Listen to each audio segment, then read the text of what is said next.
Welcome to the March 8th, 2018 business meeting, and I'd ask the County Administrator, Don Krupp, to please take the roll. Yes, good morning, Commissioners. Representing County Council this morning is Mr. Stephen Madgore, and we have Mary Rathke serving as your clerk of the board. Commissioner Humberston. Here. Commissioner Fisher. Here. Commissioner Schrader. Here.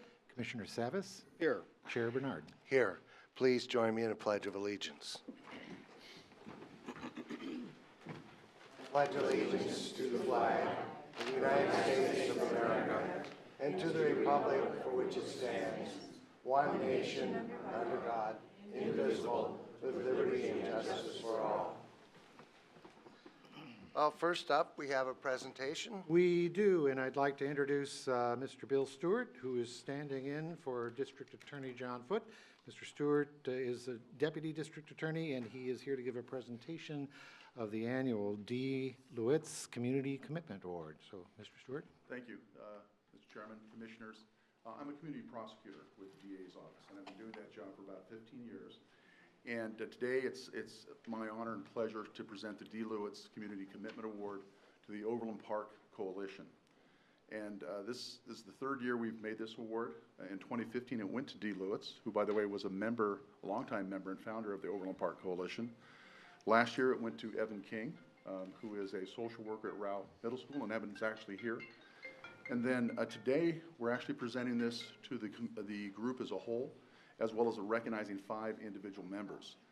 And the award itself is presented to the community members who have demonstrated outstanding and sustained commitment to making Clackamas County a stronger and safer community by improving the quality of life in our county. And I can't think of a better group that epitomizes that.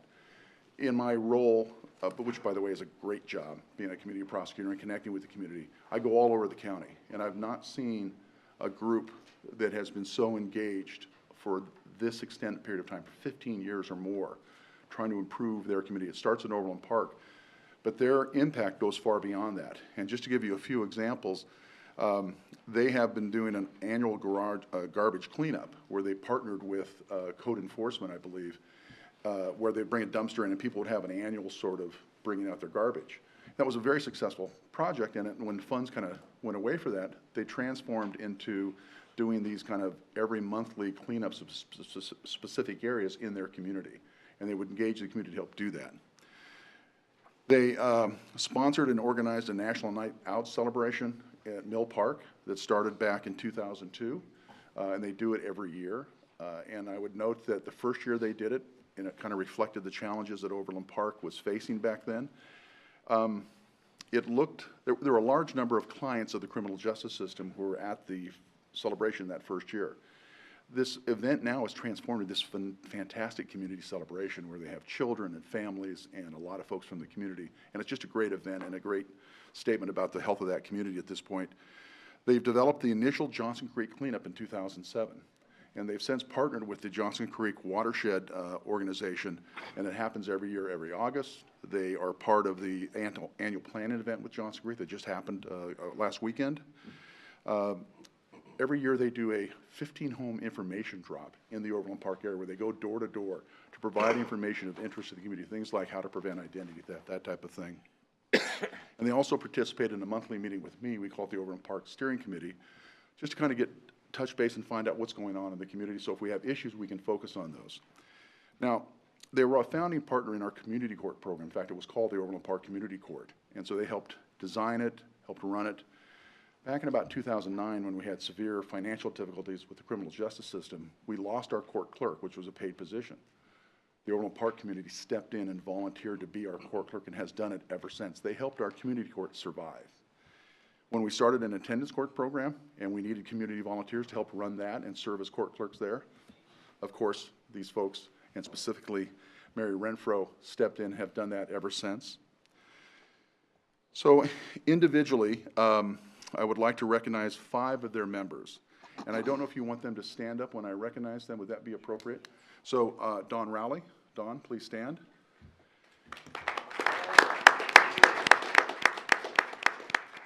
It's my understanding that Don is the longest continuously serving member of the coalition and has volunteered for the community court program since 2007. Joyce Winklehake. Joyce?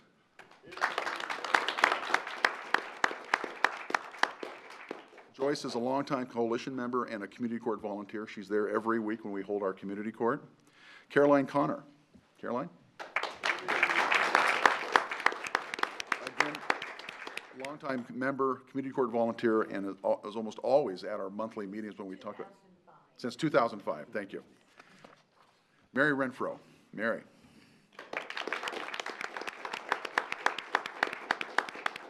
Mary is the co-chair of the coalition, as she's our community clerk court volunteer and attendance court volunteer who helps those, quite frankly, if we didn't have that, we couldn't have those courts. We couldn't record the sessions. And so she's done that for an awful long time, at least since 2009 in community court. So thank you, Mary.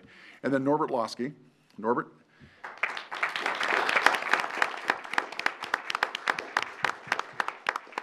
Norbert is the co-chairperson of the coalition for at least the past 10 years, I believe. 12 years, excuse me, and is frequent community court volunteer when his work schedule allows, and is kind of our go-to person when we're organizing community events and working with them. So they've all done a fantastic job. And at this point, with your permission, I'd like to present the perpetual plaque to the members. And perhaps, I don't know if you want to, I think Norbert might have wanted to address the commission, if that's possible. Please.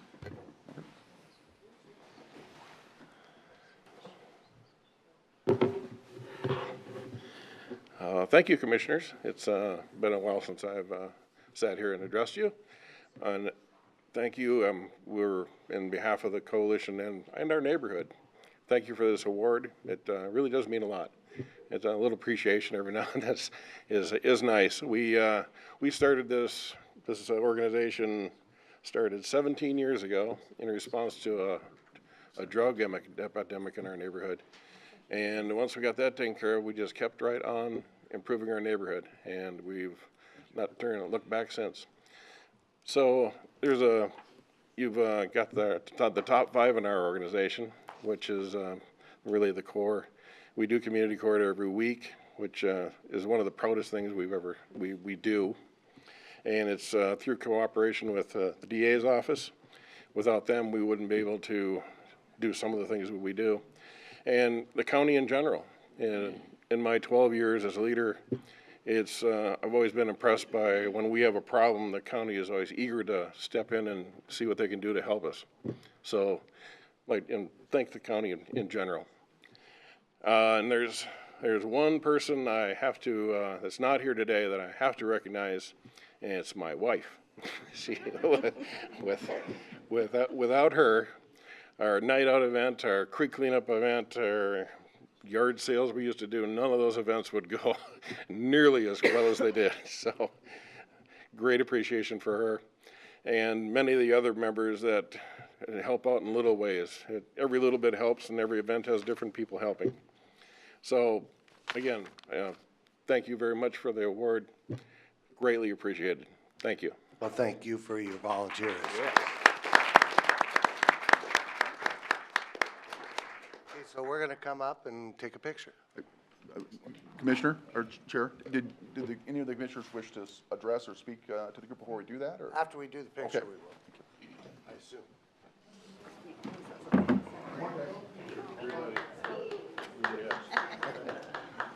And where are we going to do this at? Oh, boy. Way back, if you could, please.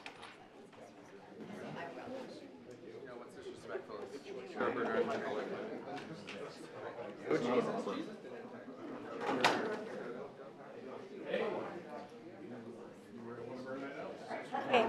we can all just kind of.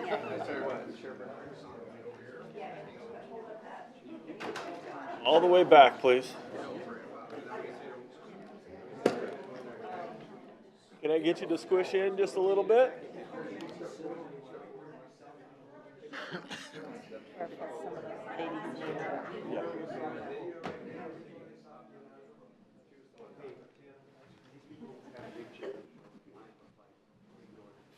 Eyes Everybody open. smile.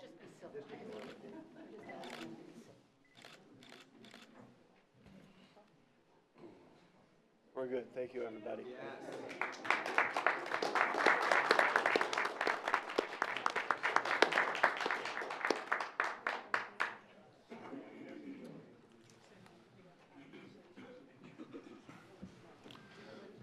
Thanks. Any comments from the commissioners? I think everybody, we're politicians.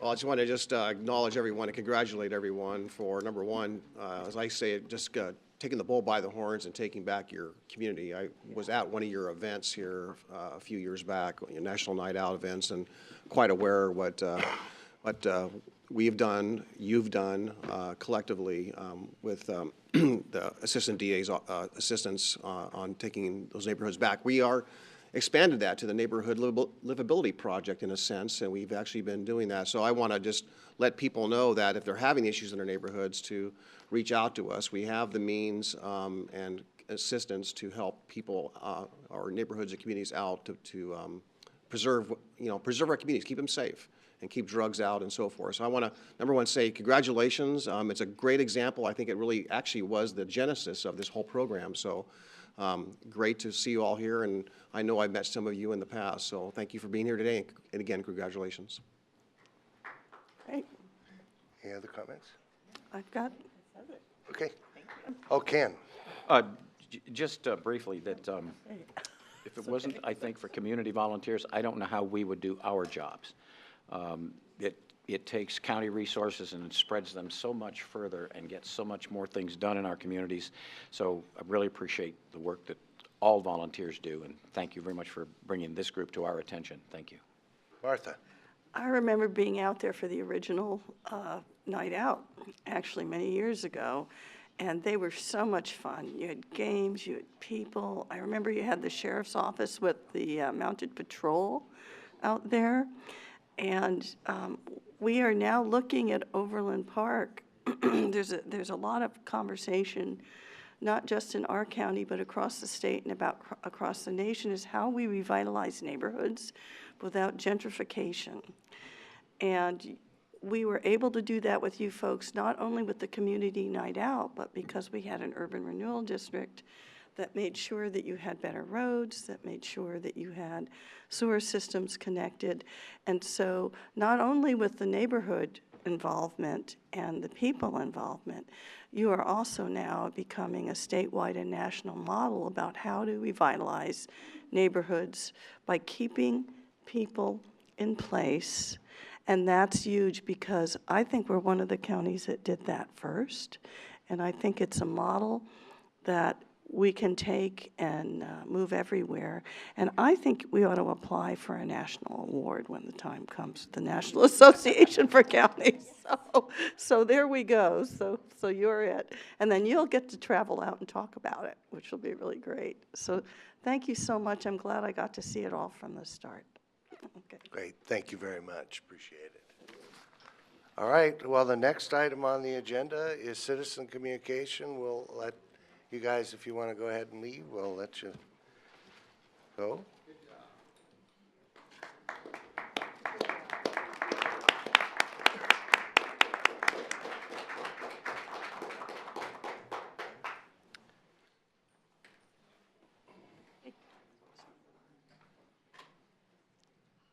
Well, first up, we have Tim Lucier and Les Poole.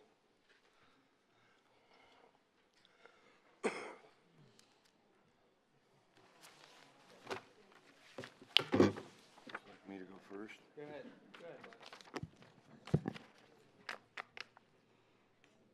Last in, first up. Les Poole, I live in Gladstone. Martha's already rubbing her eyes. I can understand why.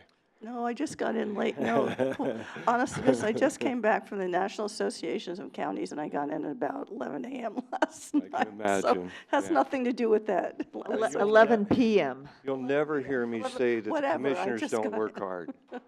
Anyone that thinks you come here for a couple hours a week and go and play is not being real. It's a tough job. It's very challenging. On more than one occasion, I've considered running for the commission, and I got a number of requests this year, as you can imagine. I decided not to, and obviously if I had, I would have announced that in January. I wouldn't have waited till the very last minute. But I'm not here to promote any candidacy. I'm here once again delivering what I consider to be a very consistent message. I show up over and over. I talk about accountability. I talk about issues. I bring information and input. I don't think this is a popularity contest. I hope you like me. If you don't like me, that's okay. I can still work with you. It's not about who we love or who we're friends with or who our political allies are. That's all fine in Salem and D.C. But here we're running a corporation, aren't we? And the biggest decisions that are made are the management of hundreds of millions of dollars and decisions about how we're going to plan our future and how we're going to, dare I say, work with Metro. Someday I'd like a more clear explanation of working with Metro. I really would. I know what working with Metro means, and it means Metro tells you pretty much what to do. That's what working with Metro is. And if anything clarifies that, it's what went on with the roads, it's what's gone on with the land use issues, Damascus, on and on. So Metro's got some problems, and Metro is telling the county pretty much what to do. They tell all the jurisdictions. I believe a lot of the angst over Mr. Bernard's recent conduct and past conduct is that he is seen as a figurehead and a representative for Metro and TriMet and their agenda. I'm not here to comment about that. But I am here to say that I'm very, very concerned. I'm very concerned about the lack of credibility that reflects on the county when you've got someone who is behaving in a manner over a period of time that is clearly arrogant, dismissive, and consists of personal attacks on folks. Last week, I brought a sample of Chair Bernard's conduct. I pointed out that through all the years and all the things that have gone on, we've never heard not one public apology to the citizens. And it's too late for that now. It really is. And the idea that a public apology would fix everything is absurd. Now, I'll conclude with saying that next week I will be here with more video and more examples, including the gentleman that contacted me and reminded me about the libel lawsuit that he filed on Chair Bernard and prevailed in. I'll bring other examples of your conduct. And I sure wish that I could just learn how to be so smug like you, Jim. I think it took a lot of practice, a lot of years. So I'll conclude by saying thank you for being smug and dismissive once again, and please let us know how much longer it's going to be before you resign.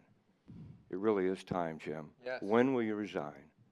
And thank you for the extra time. You're welcome. Tim. My name is Tim Lucier. I'm here again. It looks like it's week 5 or 6. It's hard to keep up. But calling on you, Jim Bernard, to resign because you said screw you to a woman. You did it from the Clackamas County Chair Jim Bernard Facebook page.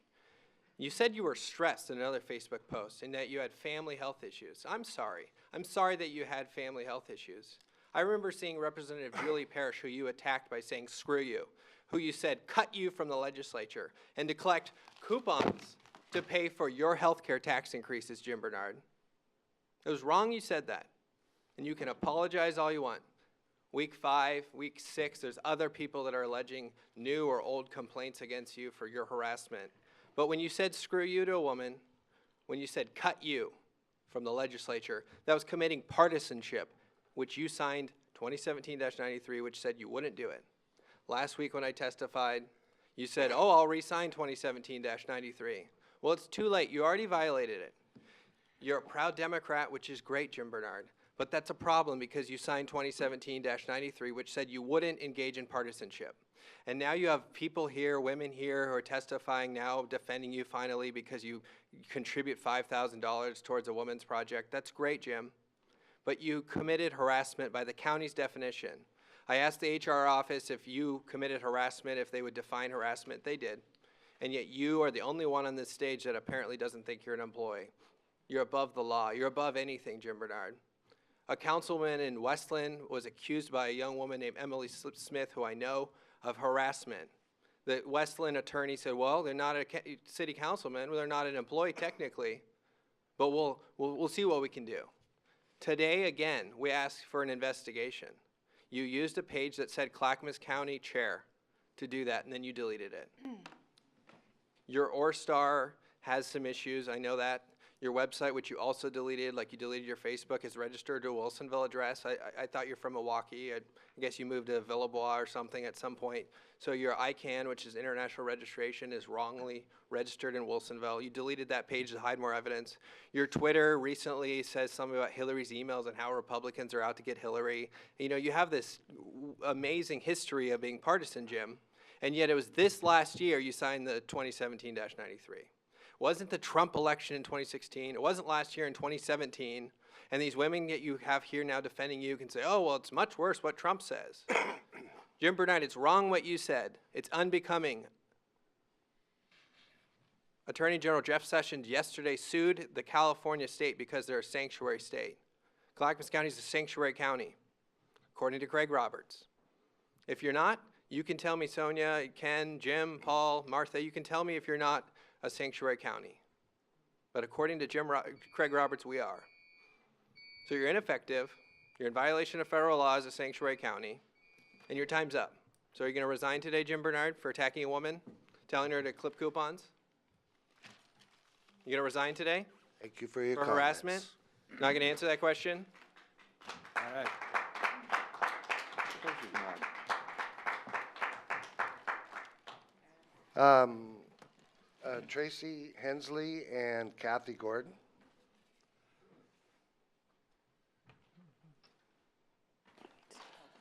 Thank you for coming today. Thank you. Good morning, Commissioners. Tracy Hensley, Clackamas County Republican Party Chair, with the official position of the party. I have been authorized by the Executive Committee and instructed by the Clackamas County Republican Party to read the following statement. On Wednesday, January 24th, 2018, Jim Bernard, the chair of the Clackamas County Board of Commissioners, attacked Measure 101 petitioner, Representative Julie Parrish, in a now deleted Facebook post. On what can be perceived only as his official page, labeled Clackamas County Chair Jim Bernard Facebook page, Chair Bernard wrote, "Screw you, Julie Parrish. You put Measure 101 on the ballot and you lost.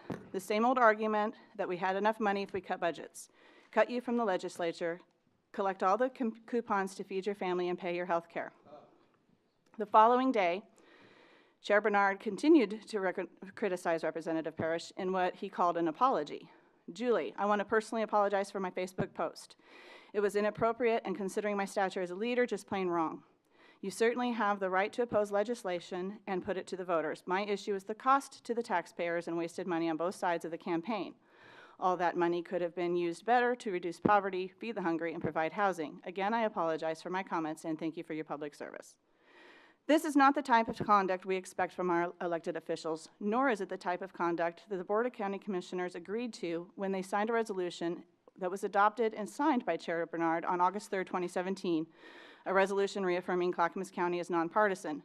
Specifically, the sections that read, whereas the county acknowledges the diverse political views of all persons and believes in everyone, no matter their political affiliation, should be treated with respect regardless of race, color, national origin, immigration, refugee status, ethnicity, primary language, religion, gender identity and expression, sexual orientation, marital status, mental emotion, and/or physical ability, age, or economic status. And also, where it says, now therefore, the Board of County Commissioners do hereby resolve as follows. The Clackamas Board of Commissioners affirm the value of nonpartisanship in its deliberations and determinations, and vows to respectfully take the consideration differing political perspectives and proposed policies. The Clackamas County Board of Commissioners elected a nonpartisan basis. We leave partisanship at the door to fully serve all Clackamas County residents. Chair Bernard's posts crossed the line of nonpartisanship to vulgar and obscene. The Clackamas County Republican Party condemns this type of behavior. This is not the decorum expected of our county leaders. Although it also is in direct violation of the resolution signed. Although there have been calls for Chair Bernard's resignation, the Clackamas County Republican Party strongly demands the Board of County Commissioners censure Chair Jim Bernard for his actions. Thank you for your consideration in this matter. Thank you. Well, I think there's a couple of points that were made during that communication. One is that we would be nonpartisan in our deliberations. That means us, we have been, and we'd leave partisanship at the door.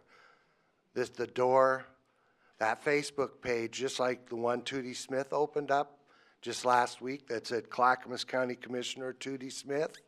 It's her own Facebook page, as was mine, and I took it down, not the county. I also want to read something from the headlines. You know, I agree I shouldn't have said what I said. But the New Yorker, June 1st, 2017, by John Cassidy, Donald Trump, screw you to the world. GQ magazine, if you vote for Trump, then screw you. September 21st, 2016. The Montana Post by Peter Talbot, Trump to Earth, screw you. CNN last night, former Trump aide, screw that, the subpoena. There's actually Newsweek magazine on 3/6/18 by Ryan Sitt, how Trump's tariffs could screw Harley Davidson.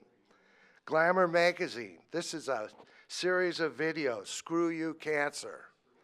And there's also a Facebook page, screw you cancer Facebook page. Amazon, you can buy shirts that say screw you cancer. This is part of our community. It is not sexual harassment. Julie Parrish actually calls herself Coupon Mama.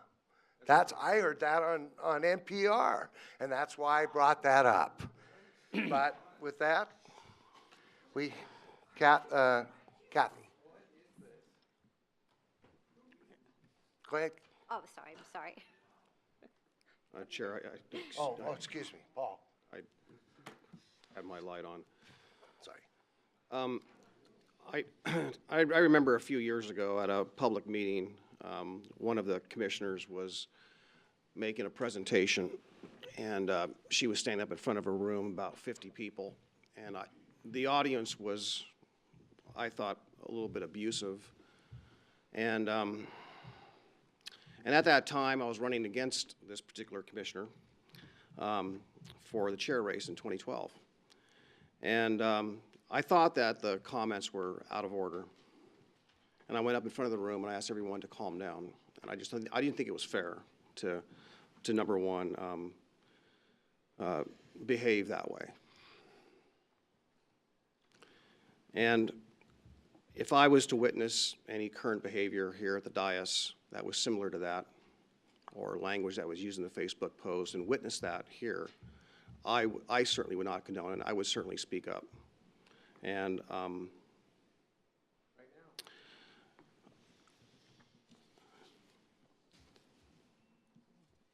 we've said before, I don't believe any of us here condone the comments that were on the Facebook posting. None of us do condone that. And if I, being the only Republican up here, was to take any action up here, I would be violating the very premise of what this resolution really is. So, you know, you have my commitment. You've heard me before. I'll absolutely sign the resolution. I was the one who brought this resolution forward because I really don't think that up here and in our line of work and what we do, that we really ought to let partisan politics interfere with that. And the audience is today, even here today, in past times, comes here with one particular item or issue they want to bring before us, and we have that going on here today as well.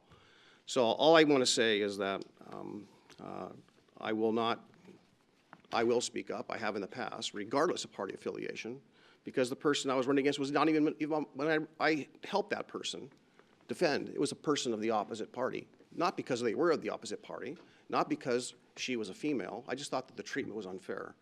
And I believe it's equal treatment for all.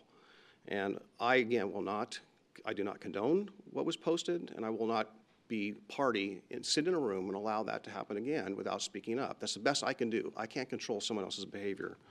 But I will, to the letter, abide by this 2017-93.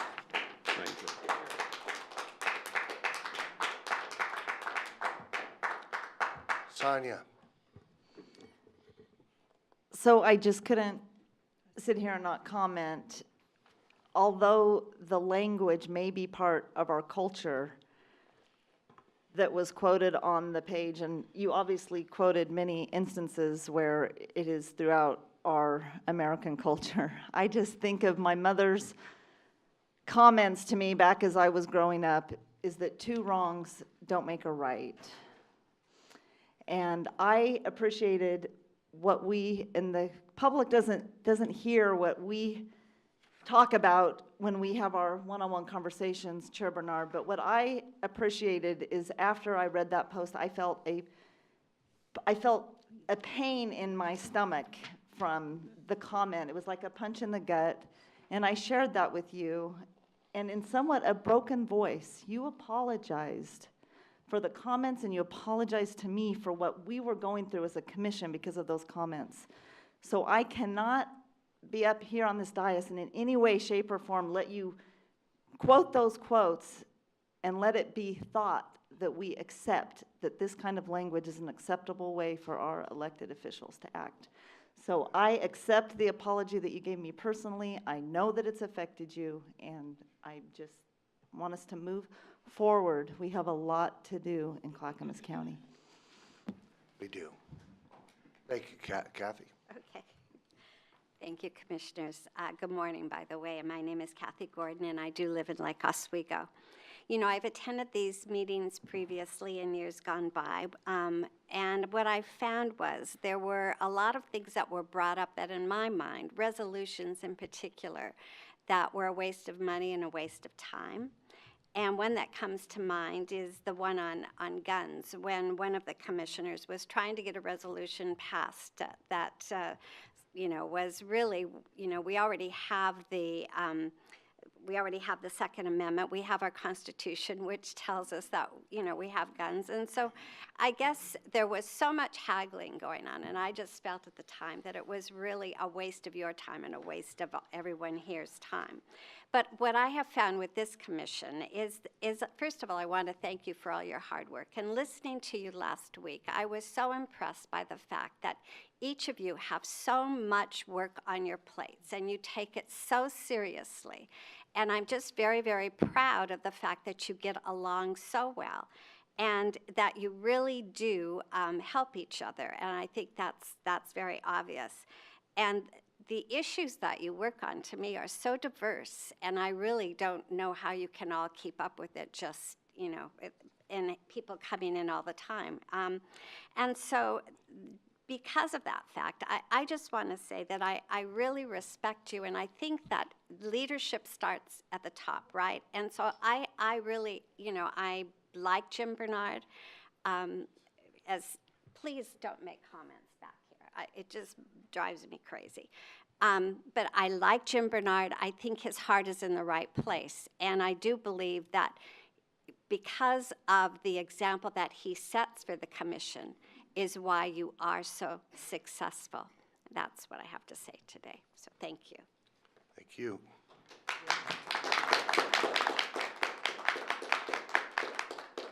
Claire Clock. Oh, Oh, I Claire. know you. I know Claire. One more. Pardon? Two at a time. Good morning, Chair Bernard and members of the commission. Claire Clock, Corbett, Oregon, representing Clackamas Soil and Water Conservation District, and myself as Clock Farm. We just got done with a month at the legislature, and I'd like to say that I appreciate, or we appreciate, Commissioner Bernard testifying on behalf of land use planning in Oregon to keep Hillsborough from grabbing 17,000 acres of rural reserve land and sticking it into urban, or into an urban type of reserve. In a Department of Forestry meeting recently, The Chief Forester Doherty mentioned that since 1974, only 2% of the forest lands in Oregon have been converted to urban type of designation, and that is far less than Oregon or than Washington and California. And I think that can show that the land use planning system is here, is doing well. It's onerous and it's difficult, and we have a tough time getting through it, but it has been working. I can't say for agricultural land that percentage has been the same good percentage, because our ag land is being taken by urban types of uses. So that's the main thing that I had to say today. I was ready going to say something else, but I forgot it. No, I'll be back, okay? Don't feel bad. That's right. That's right. Excuse me. I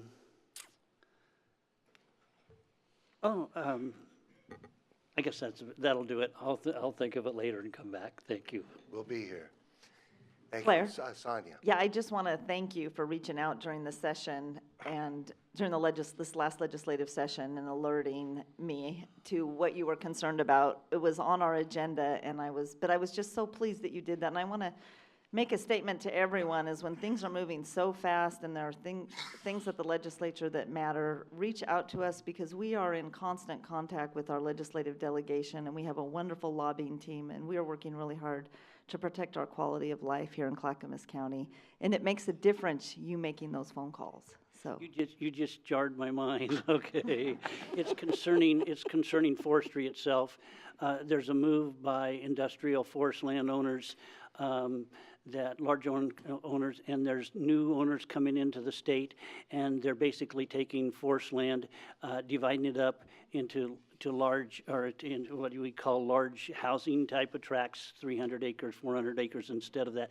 So it's something that you might take a look at from a long range, and I believe the long range planning, take a look at that, and maybe the county would want to get into the business of forestry and buying some of these tracts to make sure that they're working forest and remain as such.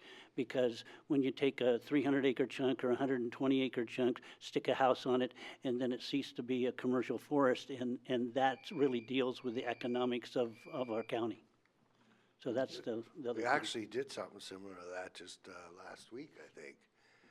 We are looking at forest areas and we purchased another area just recently, and we've traded some to preserve them. So we are actually thinking about it. You know what the most complicated thing we're dealing with right now?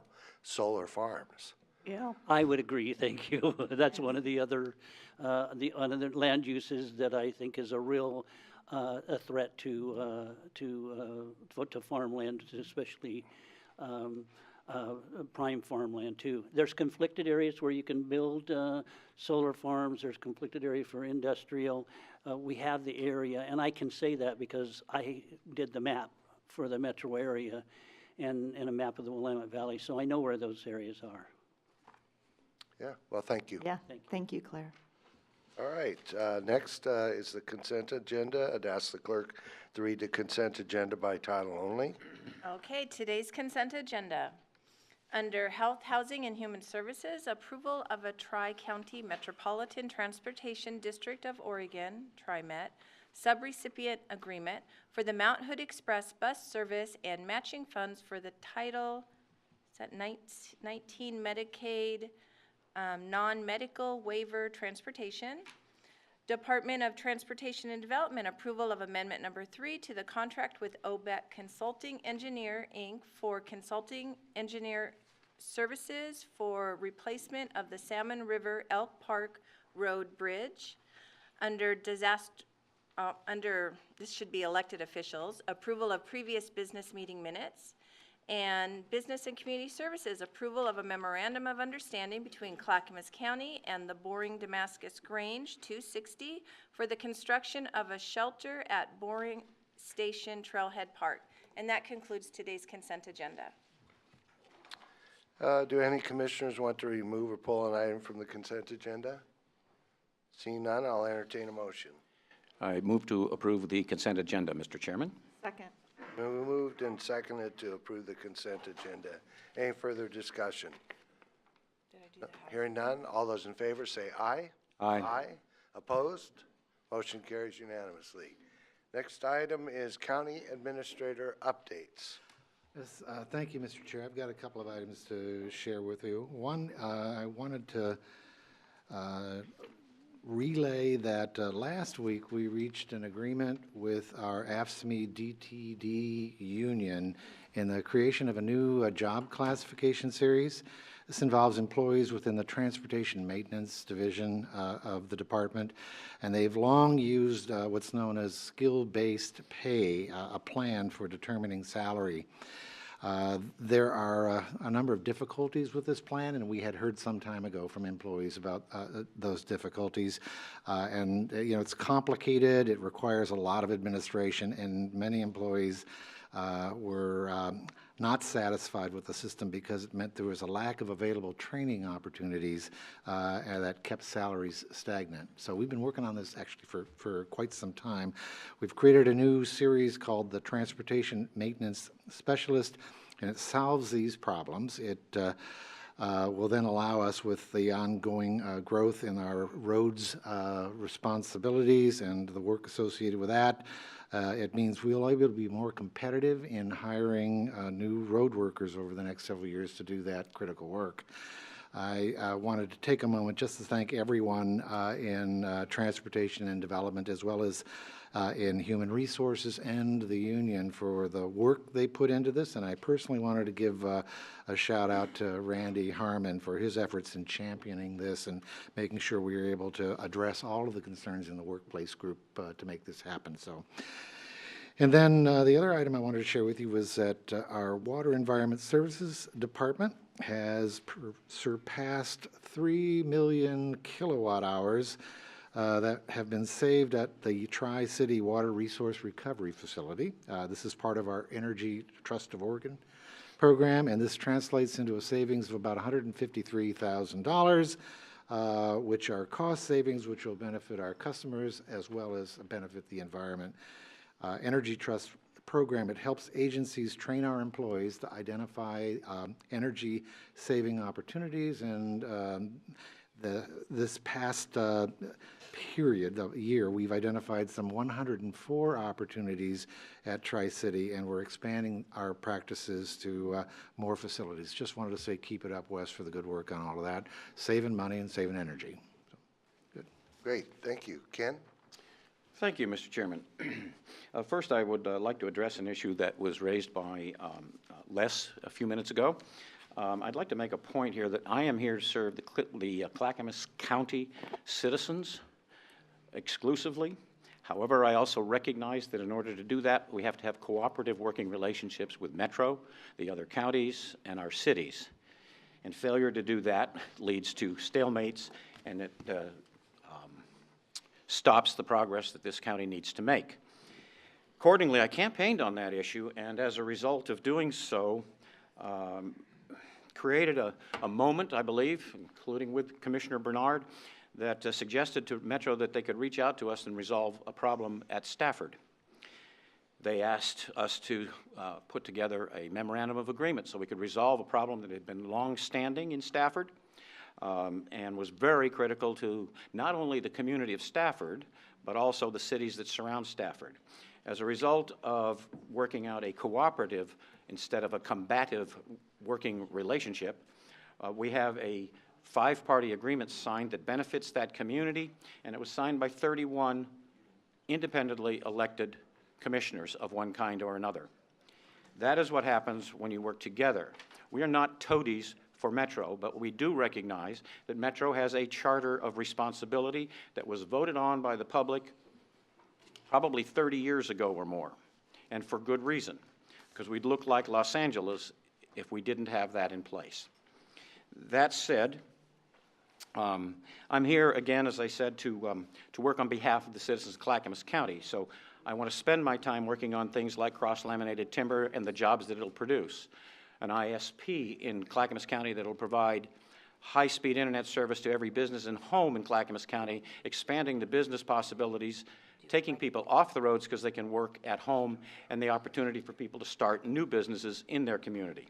I want to spend my time going to Salem when it's necessary so that we can get bills passed that protect women, for instance, the strangulation bill that passed this time, and the rape kit funding bill that had languished for years, that now allows women to get the justice they deserved after the trauma of rape. So for me, to spend a lot of time on the issue that's been coming here for 6 weeks, quite candidly, is a waste of time. I want to focus on those kinds of issues and farmland protection, among others, and that's why you've heard little comment from me on this at all. That said, this week, I had the opportunity to go with Meals on Wheels and see some of the citizens that are in need in our community and the help that we are able to give them, and the incredible volunteers that spend their time and their own gasoline to help those folks. We had a great meeting with Commissioner Fisher and Chair Bernard and the Deputy Consul General Jia from San Francisco on Chinese sister county issues, where we hope to build a relationship that will allow us to sell products in our sister county and have investments both ways that benefit their communities as well as ours. And the last one, of course, is as usual, I had a number of constituent meetings, listening to what people's concerns were in their community, and this morning met with Mayor Knapp on a urban renewal issue that I think will be beneficial to the city of Wilsonville and this county as we go forward. I believe that is where we need to be spending our time and working together, and I hope that we can move on. Thank you, Mr. Chairman. Dog. Thank you. Oh, the dog, the dog. And now the dog. This is Shiloh. She is an 11-year-old German Shepherd Rottweiler mix, and she's looking for a quiet, forever retirement home. Don't let her age fool you. She loves going on walks every day, and she is such a good girl on the leash. She would prefer an owner who has some breed or big dog experience, as she does tend to guard things she really likes. Because of this, if there are any kids in her new forever home, they will need to be 13 years or older. Come on down to Dog Services and ask to meet Shiloh today. For more information about Shiloh or other adoptable dogs, please contact Clackamas County Dog Services at 503-655-8628 or www.clackamas.us/dogs. Thank you. Okay, before we move on to Commissioner Fisher, we have one consent agenda item we need to bring up. Right, I read last week's agenda, consent agenda. That's why I so I'm gonna couldn't find it in there. Sorry Stuff about that, you you were guys. So talking we'll need about. to make another motion. I'm going to read this really quick. Approval of an intergovernmental, this is under Health, Housing, and Human Services. Approval of an intergovernmental agreement with the State of Oregon Department of Human Services, Aging and People with Disabilities Division for the provision of services to Clackamas County residents age 60 and older. Under elected officials, approval of previous business meeting minutes. And under Business and Community Services, approval to apply for a grant with the State of Oregon study formation of Land Bank Authority in Clackamas County. Okay, you want to make a comment? Nope. Okay. Do any commissioners want to remove or pull any item from the consent agenda? Nope. Then I'll entertain a motion. Move to approve the consent agenda. Second. So moved in second to approve the consent agenda. Any further discussion? I thought you were going to say something about aging services when there's some people 60 wait a and minute. over. All right, all those in favor say aye. Aye. Aye. Opposed? Hearing none, motion carries. Next, Commissioner Fisher, elect. Thank you.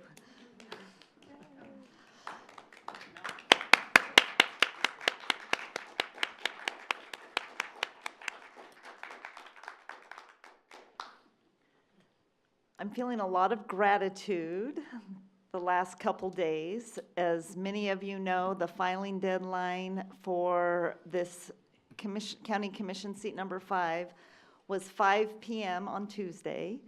I was on the phone with our elections office at 4:59 so that I would know for certain if who would file to seek this seat as well. And to my pleasant surprise, there was no one who filed. And I just want to thank everyone From the moment that I had this appointment, unanimous by this commission, there was an effort to put together a campaign plan, to raise seed money, to launch a campaign, and then to reach out far and wide to all the people that I hadn't met yet. And I've been doing that for months. Multiple house parties, many people stepping up, so many people that have contributed to this campaign, a real effort to keep us moving forward in a positive and respectful way. I am so thankful to have this position, and my heart is so full.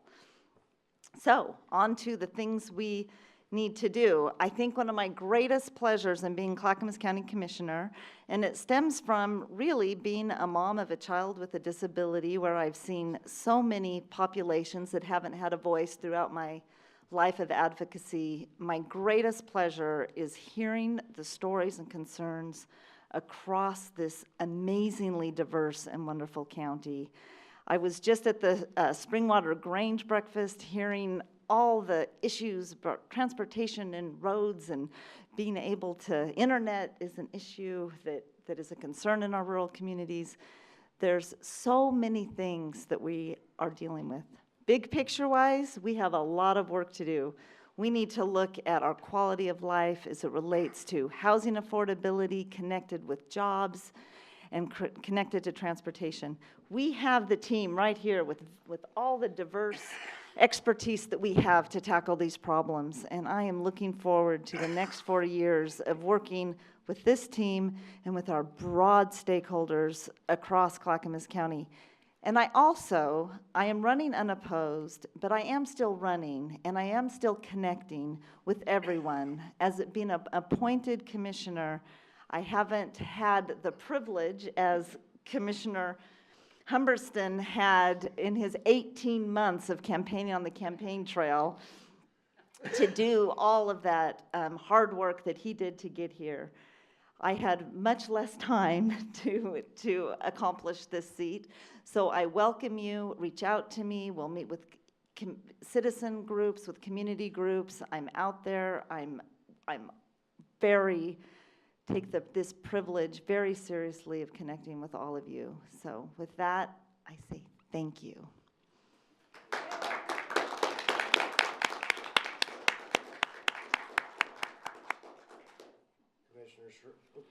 Commissioner Schrader, welcome back from Washington, D.C. How are things? Well, it's usual. It has given me the notion that we are the most functional level of government there is. Okay.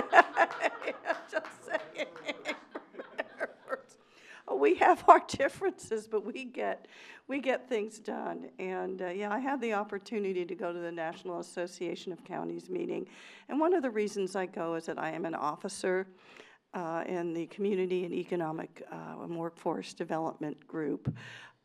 Basically, I chair the subcommittee on economic development, and I am also have been involved in the Rural Action Caucus that deals with larger rural issues at state and national levels. And now I'm getting involved in the Large Urban Action Caucus. People are saying, well, how can you do both? And I said, well, our county is both. So we are one of the few counties I think in the nation that really embody large urban areas that have sets of issues, as well as the rural areas. So it gets pretty exciting for me to kind of really be between two sometimes pretty distinct worlds and then bring them together. So I did attend the Large Urban Action Caucus meeting this go-round, where largely the discussion revolved around the opioid crisis, as well as housing issues. The housing issues that we're dealing with here, it's national across the country. And it truly is a rural and urban, issue. I also had an opportunity, since I've always been involved with veterans, to attend the Veterans and Military Services Committee meeting. We listened to Jim Martkowski, the Executive Director of Community Engagement the Veterans Experience Office, the U.S. Department of Veterans Affairs, Scott Swaim, the Division Director of Justice for Veterans, where they really focused on justice courts for veterans. We haven't been as successful here in our county in instituting justice court for veterans, but it gave me some new tools in the toolkits where I think we really need to continue to pursue that with our justice system, with our judges and our district attorney. And then we also heard from Dr. Lawrence Meyer, who is the Chief Officer Specialty Care Services, U.S. Department of Veteran Affairs. How do you access the care that you need at your local VAs? One of the other things that was fascinating is that due to our China initiative, which is taking off great guns, I also attended a meeting dealing with federal tools for county-driven international economic development. So these are the folks that can help us move forward with our initiative, and that as we meet with these dignitaries and as we meet and pull together a China forum and invite folks out to invest into our county, as well as export things like cross-laminated timber, these are folks that can give us the tools and the help from the federal level to make that happen. U.S. EAC Director William Foley, that's the Export Assistance Center of D.C. and Virginia. Okay, he talked about Virginia, but we have folks in this state that do exactly the same thing that we need to contact. Steve Miller, who is the investment specialist for Select USA. Mark Trope, Senior Vice President, Center for Regional Economic Competitiveness, and Scott Shogel, Vice Chairman and First Vice President of the Export-Import Bank of the United States. We were very, very an important element when the Export-Import Bank was in danger of losing resources. The National Association, as well as other commissioners like myself, stepped up to the plate to say, no, that is a significant and useful tool for us to have so we can get our goods and services from our county and counties throughout the state to be part of what is now truly a global economy. And the one thing I want to bring home to my commissioners is I spent a training session in Compare Your County, how to use the County Explorer benchmarking tool. They have actually expanded this tool where we can now compare ourselves to our local counties on all kinds of metrics. For example, poverty, number of children in poverty, number of folks with jobs, what are our, what's our economic development statistics. We can actually use this tool now to look not only at how we measure up to Multnomah, Washington, Clackamas, but also counties throughout our state and counties throughout the nation. It is an amazing tool, and it will help us let folks know what the measurements are where we need to aspire to. So that to me was one of the most valuable things I went to. And then I did help support fellow commissioners, Commissioner Bill Hall. He was our past president of the Association of Oregon Counties, and he brought all of our counties into the Stepping Up initiative. And we are a member of that coalition, and that is how to keep people with mental illness out of jail. And so basically they talked about communication strategies on county efforts to reduce the number of people with mental illnesses in jail. Bill gave a presentation. What was most fascinating was the presentation from the Los Angeles jail, which is an outdated jail, which is an overcrowded jail, with actual film footage of how they communicated to their constituency the dire issues that they were dealing with in terms of people with mental illness. We watched one footage where one of the inmates basically tried to commit suicide, jump off a ledge, and you had a young woman corrections officer who ran to him, grabbed him, and physically held on to him, a tiny little thing, to prevent him from committing suicide and get him the safe, the safe treatment that he needed. And they actually turned what we would perceive as a negative into a positive, because what they did was communicate directly, communicate clearly to the constituents. These are the issues we're dealing with. They didn't want to say, oh, we're in trouble and we're trying not to tell you how dire it is. They confronted it directly, and it was one of the best. It was one of the best ones I ever had an opportunity to see. It was remarkable footage. I'm going to see if I can get copies of that. Lastly, I brought a whole bunch. Okay, so folks, okay, I brought. Okay, I brought all this home for all of you. Let's go through them all today. This is all, no, we're not going to go through them all, but I am going to put these out. These are all the policy initiatives of the national counties. It's information on best practices. When I go to this, I always make sure I bring back all kinds of things for my commissioners so you can read the policies, understand what's going on, and become part of the national conversation. The other thing I would like to say, and I know I'm going on too long, but oh well, I've been gone for a while, is that this county consistently gets national awards for the work that it does. And I fully expect to get nominated again, Administrator Krupp, for some of the remarkable work we're doing across the continuum, where unfortunately sometimes I have to get up on the stage. I really wish it wasn't me. I wish it was the staff. Try to get the staff up there that actually did it. We've gotten awards in technology. We've gotten awards in environmental water management. We've gotten awards in economic development, and I fully expect in July at the next legislative conference that our county best practices are actually showcased nationally. Okay, and this is the last thing I'll show dealing with this, and this is our theme: join us in building America's future. Okay, counties across America, urban, suburban, rural, and everything in between, are united in strengthening our nation's infrastructure every day. Stronger counties build a stronger America, and there's a whole list of what we do, and truly, we never shut down, okay? When anything big happens, it's going to be your counties and your municipalities. Actually, in the end, we are functional, we work well together, we make things happen, and I love this job, and it's the best job I've ever had, other than being a children's librarian, just to say that. Okay, so, Mary, what are we going to be doing? Did we say art or the word first, right? Okay, so here's our word of the week. The word of the week is fuddle. To act or talk in a foolish or silly way. It's a noun. Nonsense, foolishness, silliness. It originated back in the late 1890s, and the parents were not amused by the children's fuddled behavior. So there you go.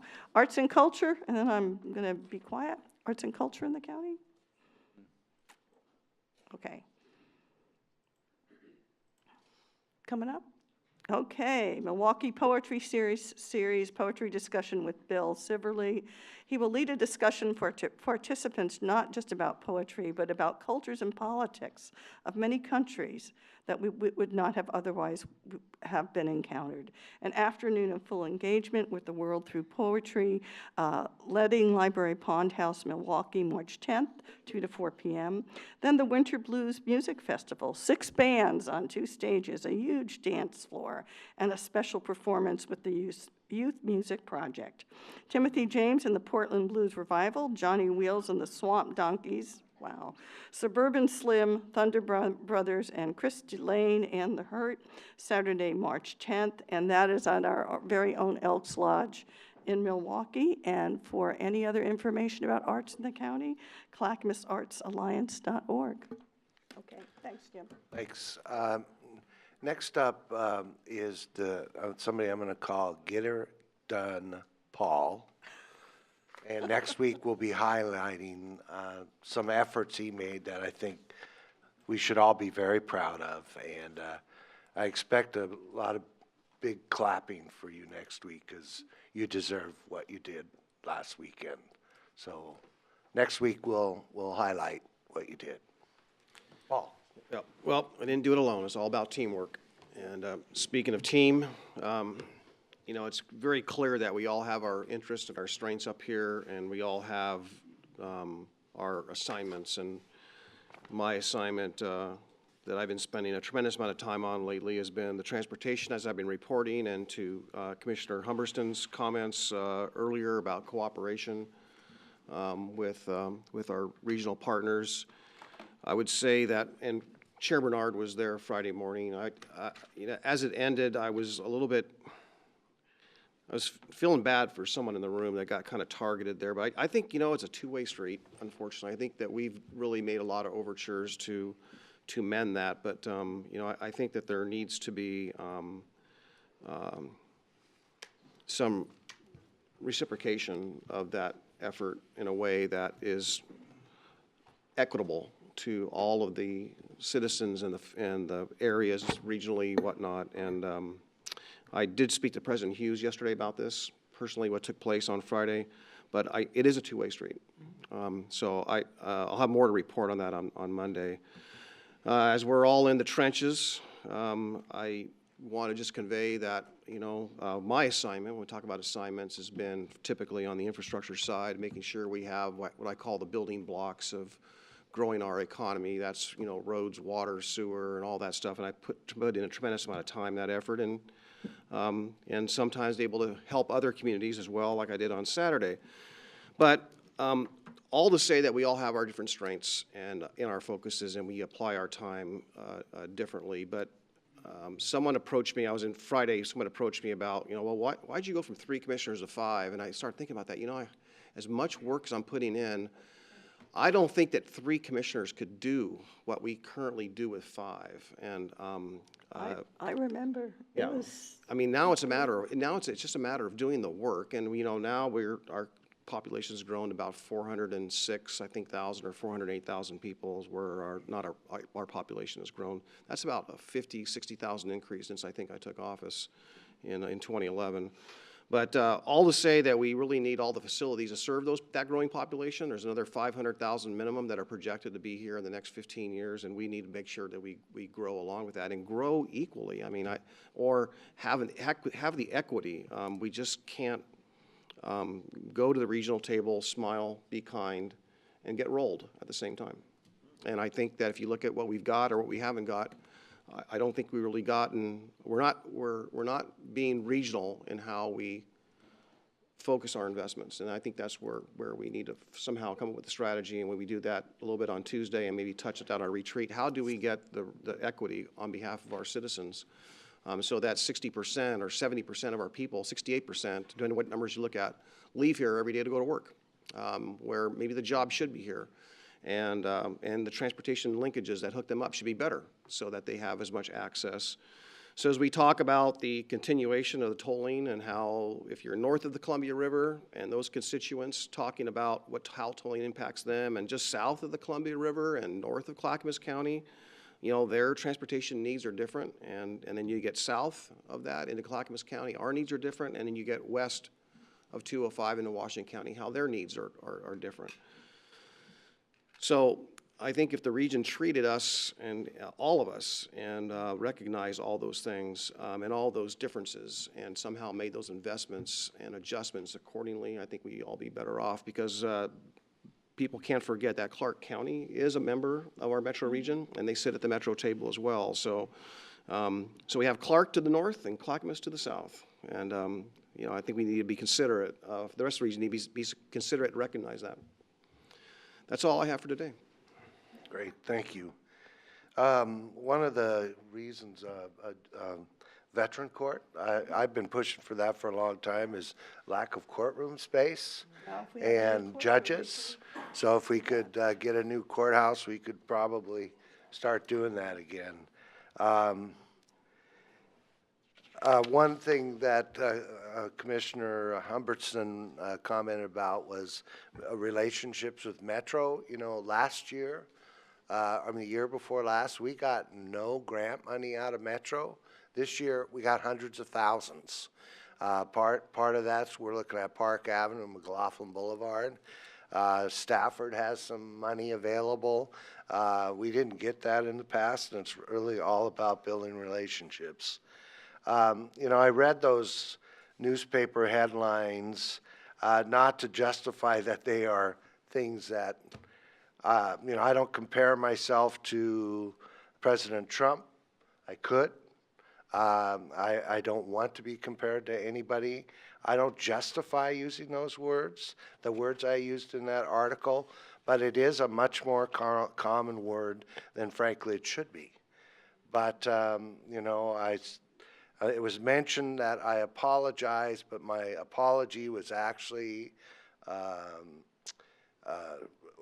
as bad as my statement, basically. You know, Julie Parrish has many qualities that have, certainly her efforts on veterans have been outstanding. Martha's worked a lot with her. I just had different views on other things. One thing about the agreement we signed, Paul, that you mentioned earlier and other people, is that our politics stay at the door. They do. They stay at the door. Another was mentioned, I wasn't here that day, on that issue on guns. We don't surprise one another with issues like that. If we have something of concern, we talk about it and decide as a group, let's talk about it. We don't surprise one another. And that did take place that day. You know, we really work well together. I mean, appreciate that Paul's a Republican, but that doesn't really matter up here. Our job is to do what the citizens of Clackamas County need to do, and we're not perfect. We're far from perfect. But we do accomplish a lot. I mean, we are a billion-dollar corporation now, and we are focusing those dollars where the need is the greatest. We call them hot spots around the county. Something that's kind of new. We knew they existed, but now we've been able to identify those problem areas. We're working to address homelessness, probably the biggest issue that we face over the next 5-10 years. Let's hope that's all it is. We're working with the legislature. We were very successful at the legislature this year. We did preserve farmland. We did address strangulation. We have a new Women's Crisis Center, a place where folks can get away. Our Family Justice Center is doing outstanding service, and I always say my goal is to shut them down, that there isn't any more domestic violence in Clackamas County, and we're doing a great job addressing that, but it isn't something that's ever going to go away. It's something we do need to address. Anyway, I congratulate you, and Paul, I know you have an election ahead of you, and if you need help or support, just feel free to give us a holler. Anyway, with that, we're adjourned. Thank you.